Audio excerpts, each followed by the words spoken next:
Hello guys, অনেকদিন ধরে ফ্রিজের মধ্যে শসাগুলো পচে যাচ্ছিল, তাই ভাবলাম শসা দিয়ে একটু মাখা বানাবো। শসাটাকে আগে থেকে ছিলে রেখে দিয়েছি।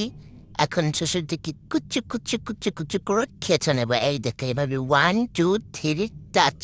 এই দেখো, শসাটা কুরু কুরু কুরু কুরু করে কেটে নিয়েছি। শসার সাইজটাকে কত সুন্দর হয়েছে কেটেছি। তারপরে একটা পেঁপে টুকরো নিয়ে ওটাকে ছিলে নেব।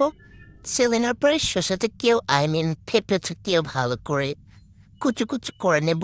তারপর কবরস্থান থেকে কয়েকটা তেঁতুলের ডেড বডি তুলে এনেছি। এখান থেকে 2টো তেঁতুলের ডেড বডি নিলাম, বেশি নেব না, নাহলে টক হলে বেশি মজা লাগবে না।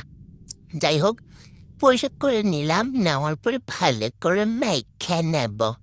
একটু লবণ, শুকনা মরিচ পরে নাকি পর বসতে বসতে আবার ভালো কইরা আর দিয়ে মাখায় নেমু।